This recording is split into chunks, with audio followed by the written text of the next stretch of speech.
अस्सलाम वालेकुम। SM news के साथ मैं हूं मुक़द्दर रज़ा। SM न्यूज़ स्टूडियो में खुशामदीद। खबरों का सिलसिला बढ़ाते हुए हबशान करते हैं गुजरांवाला से।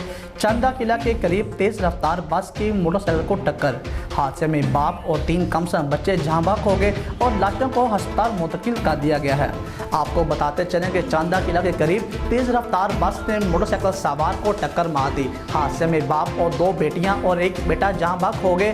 रेस्क्यू राय के मुताबिक जहाँ बाक अफराद में 28 साला शाहिद, 5 साला अरबाब और 3 साला हरम और 2 साला अरफान शामिल है और तमाम अफराद का ताल्लुक एक ही खानदान से है। और शाहिद अपने 3 कमसम बच्चों के साथ ख्याली से चंदा किला जा रहा था कि तेज़ रफ्तार बस ने पीछे से टक्कर मार दी कि जिससे शाहिद और इसके 3 बच्चे मौका पर ही जाँ बहक हो गए कि जिनको रेस्क्यू टीमों ने सिविल अस्पताल मुंतकिल कर दिया गया। और जबकि वाक़या की फौरी बाद पुलिस मौका पर पहुंच गई और ड्राइवर को गिरफ्तार कर लिया गया है। रेस्क्यू राय के मुताबिक हादसा बस की तेज़ रफ्तार के बायस पेश आया है।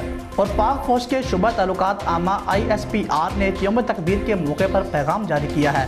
DG ISPR के ट्विटर अकाउंट से जारी पैगाम में कहा गया है कि 23 साल पहले आज के दिन पाकिस्तान ने काबिल एतबार कम से कम जौहरी डिटरेंस कायम करके खित्ते में ताकत का तवाज़ुन बहाल किया और पाकिस्तान ने कम से कम जौहरी ताकत का मुजाहिरा किया। और पैगाम में कहा गया है कि मुसल्लह अफवाज और पूरी कौम इस कामयाबी के ख्वाब को सच करने वालों को ख्वाज तहसीन पेश करती है।